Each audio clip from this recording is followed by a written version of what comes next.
Uchambuzi wetu unaanzia huko Mashariki ya Kati ambapo Israel na Marekani zimeendelea kuishambulia Iran, huku jamhuri hiyo ya Kiislamu nayo ikijibu kwa kuishambulia Israel na kuyalenga maeneo kadhaa ya mataifa ya Ghuba ambayo yana maslahi kwa Marekani. Rais Donald Trump ameonya kwamba mashambulio dhidi ya Iran yanaweza kuendelea kwa zaidi ya mwezi mmoja, wakati Waziri Mkuu wa Israel Benjamin Netanyahu akisema vita hivi sio vya kumalizika. Saumu Mwasimba anaarifu zaidi.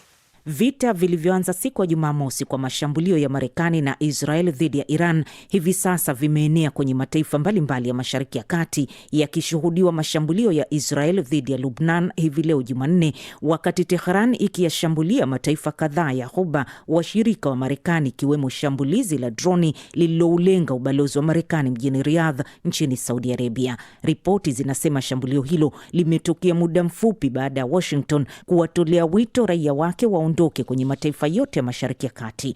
Ndani ya Iran, milipuko imeutikisa mji mkuu Tehran, yakishuhudiwa madege ya kivita yakiuzunguka mji mkuu huo, kwa mujibu wa waandishi wa habari wa shirika la AFP, na ripoti zikisema tayari watu 787 wameshauawa nchini Iran mpaka sasa. Wizara ya ulinzi ya Marekani imejitapa kwamba imefanikiwa kuonesha nguvu zake kwenye mashambulizi ya anga dhidi ya jamhuri hiyo ya Kiislamu inayoongozwa tangu mwaka 1979 na maulama wa Kiislamu wanaoipinga Marekani. Jana Rais Donald Trump alipozungumza na waandishi wa habari alisema mashambulio ya Marekani yaliyoanza kwa kumuua kiongozi wa juu zaidi wa Iran Ayatollah Ali Khamenei yanakwenda kama yalivyopangwa na nchi hiyo imejipanga kuendelea na vita hivyo. Kadhalika, Waziri Mkuu wa Israel Benjamin Netanyahu alizungumza jana Jumatatu na kutetea maamuzi yake ya kuingia vitani pamoja na Marekani dhidi ya Iran. Marekani na Israel kwa pamoja tunawatengenezea wa Iran mazingira ya kutoa nchi yao. Nafikiri ikiwa tutazingatia kile tulichokipanga, nadhani itatengeneza mazingira ya kupatikana amani. Hivi sio vita vya kumalizika, na kwa hakika hivi ni vita ambavyo vitaanzisha enzi ya amani ambayo hatukuwahi kuifikiria. Oman, ambayo imekuwa ikibeba jukumu la usuluhishi kwenye mazungumzo kati ya Iran na Marekani, imetoa rai ya kusitishwa vita vinavyoendelea, wakati yenyewe ikilengwa kwenye mashambulizi ya Iran. Droni zimeshambulia bandari ya nchi hiyo ya Duqm hivi leo Jumanne na kuziripua tenki za mafuta, Iran ikiendelea kutanua kampeni yake ya kuzishambulia nchi za Ghuba kulipiza mashambulio ya Marekani. Wizara ya mambo ya nje ya Marekani imewataka wafanyakazi wake wasiokuwa na majukumu ya dharura pamoja na familia zao kuondoka Kuwait, Bahrain, Qatar, Umoja wa Falme za Kiarabu na Jordan kama hatua ya tahadhari. Na kama zilivyo Marekani na Israel, Iran pia haionyeshi dalili ya kusalimu amri, huku mshauri wake wa jeshi la ulinzi wa mapinduzi Brigedia Jenerali Ibrahim Jabari akitangaza kufungwa kwa mlango bahari wa Hormuz na kutishia kwamba meli yoyote itakayojaribu kupita kwenye eneo hilo itatiwa moto. Shukran Saumu Mwasimba. Na tukisalia hapo katika vita vya Marekani na Israel dhidi ya Iran, Tehran imeendeleza mashambulizi yake katika mataifa mbalimbali ya Mashariki ya Kati na nchi za Ghuba kama ulivyosikia kwenye ripoti hiyo. Sasa nimezungumza na mchambuzi wa masuala ya siasa Ibrahim Rahbi ambaye awali alikuwa nchini Oman na sasa yuko huko Fujairah katika Umoja wa Falme za Kiarabu. Na kwanza nilitaka kujua hali ikoje katika eneo hilo. Tathmini ya jumla ya Mashariki ya Kati, hali sio nzuri. Usiku kucha kuamkia leo tumeona mashambulizi makali kabisa kule Bahareni. Maandamano makubwa yamefanyika. Kambi ya kijeshi ya Marekani ilishambuliwa, lakini ubalozi umeshambuliwa, na mpaka sasa kuwa taarifa zinaonyesha kuwa ubalozi wa Marekani kule Bahareni umetangaza kufungwa sambamba na ule wa Kuwait. Sehemu zote hizo zilikuwa zinavurugu. Lakini ukiangalia kilichotokea Iraki, pia maandamano makubwa yaliyoelekea kwenye ubalozi, lakini kambi ya kijeshi ya Marekani imeshambuliwa na maandamano makubwa ya vijana wenye silaha wameingia mtaani.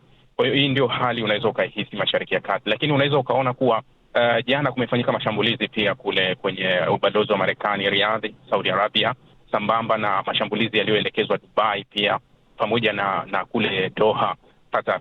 Kwa hiyo hii ndio hali iliyopo Mashariki ya Kati. Sasa hao washirika wa Marekani wa Mashariki ya Kati vitu hivi hawajavizoea kabisa, na sina shaka na hili kuwa ni mapishano ya simu kutoka Ulaya, Amerika na Asia hivi sasa ni makubwa zaidi. Yaani viongozi wa nchi hizi muda wote wako kwenye simu zao katika kujaribu kulitatua hili. Ndio, na tunafahamu kwamba kama ulivyosema hapo, hayo mataifa jirani na Iran yamekuwa yakiendelea kushambuliwa, na unafikiri ni kwa nini hadi sasa wao hawajajibu mapigo? Bila shaka hizi nchi zote zinafahamu hiki kinachoendelea, na Irani alituma ujumbe kabla hata ya mzozo huu. Alimtuma mjumbe maalum kabisa kwenda kwenye nchi moja za kikanda kuambia kuwa ikiwa wataruhusu ardhi yao, ikiwa wataruhusu maeneo yao yatumike kuwadhuru wao, basi wao hawatakuwa na chaguo jingine lolote isipokuwa kulipa kisasi kwenye hizo sehemu zitazowadhuru. Na wamekuwa wakisisitiza, viongozi wa Irani hata sasa wakizungumza kwenye vyombo vya habari, wanasisitiza tu kuwa hatuna nia wala hatuna ugomvi na jirani yetu yoyote yule, na hatujashambulia sehemu yoyote iliyotoka nje ya sehemu inayotudhuru na kutuumiza, isipokuwa sisi tunafata pale pale ambapo Marekani anapotoka. Kwa sababu unaona kama kuwa pale Bahareni Irani walishambulia hoteli 2. Baadaye wakatoa maelezo kuwa hizi hoteli 2 zilitumika na maafisa wa Marekani waliotoka kwenye kambi ya kijeshi, wakaenda kukaa kwenye hoteli na kuanza kufanya mipango ya kuishambulia Irani. Kwa hiyo Irani walitoa maelezo kwa Bahareni kuwa wewe sio adui yetu wala hatuna ugomvi na wewe, isipokuwa hawa wenye kutudhuru ndio wapo huko. Waziri wa kigeni wa Irani Abbas Araghchi alisisitiza juzi, akawaambia kuwa sisi sio tishio kwenu, sisi tunatishwa kutoka kwenu. Kwa hiyo kama mnaona sisi ni tishio, hawa wanaotutisha kutoka kwenu wazuieni, wasitutishe kutoka kwenu wala wasitudhuru kutoka kwenu.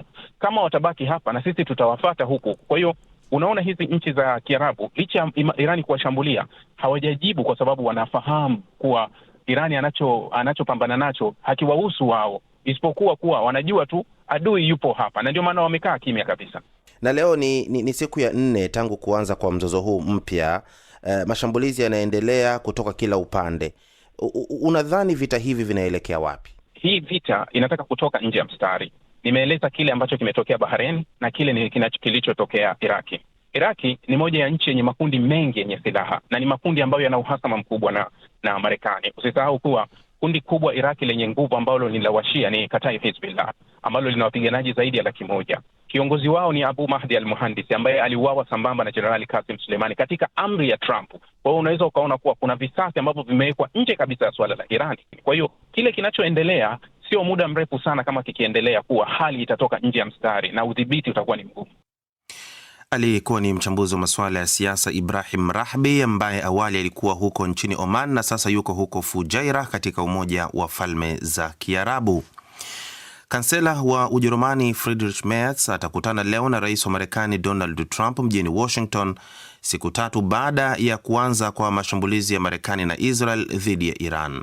Ziara ya Merz, ambayo ni ya pili mjini Washington tangu alipoingia madarakani miezi 10 iliyopita, ilikuwa imepangwa mapema, lakini vita vinavyorindima Mashariki ya Kati vinaweza kuwa katika ajenda kuu ya mazungumzo ya viongozi hao wawili.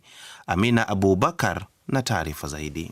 Ujerumani haihusiki katika vita hivyo kama ilivyo kwa mataifa mengine washirika wa Marekani ambao ni wanachama wa jumuiya ya kujihami ya NATO. Siku ya Jumapili, Kansela Merz alitahadharisha kuhusu hatari ya vita hivyo kutanuka na kusambaa katika eneo zima la Mashariki ya Kati, huku akiwa na wasiwasi iwapo nia ya kutaka mabadiliko ya uongozi nchini Iran inaweza kutimia kwa njia inayotumika kwa sasa ya mashambulizi. Trump tayari ameashiria kuwa vita hivyo huenda vikaendelea kwa wiki kadhaa, na hilo pekee limebadilisha mwelekeo wa mazungumzo, huku Irani ikiendelea pia kushambulia vituo vya kijeshi vya Marekani na washirika wake katika eneo la Mashariki ya Kati. Kabla ya kuondoka kuelekea Washington, kansela huyo wa Ujerumani aliitaka Iran kusitisha mashambulizi yake. Hatujui mzozo huu utatanuka kwa kiasi gani kutokana na mashambulizi ya kulipiza kisasi ya Iran katika kanda hiyo, na kwa namna gani kanda hiyo inavyoweza kuingizwa kikamilifu katika vita. Tuna wasiwasi wa usalama wa washirika wa Ghuba na Ulaya. Kwa hiyo tunaitaka Tehran ikomeshe mara moja mashambulizi. Merz, ambaye ni mkosoaji mkubwa wa utawala uliopo sasa Iran, amesema nchi yake inaungana na raia wa Iran wanao wanaosema kuwa hatimaye utawala wa Mullah unafikia ukingoni, lakini vile vile alijizuia kuikosoa Marekani na Israel kuhusu uhalali wa mashambulizi yao yenye nia ya kuizuia Iran kutengeneza silaha za nyuklia. Ujerumani, Ufaransa na Uingereza zimesema hazitojiingiza katika vita hivyo, lakini zitawasaidia tu washirika wao katika eneo la Ghuba kujilinda dhidi ya Iran.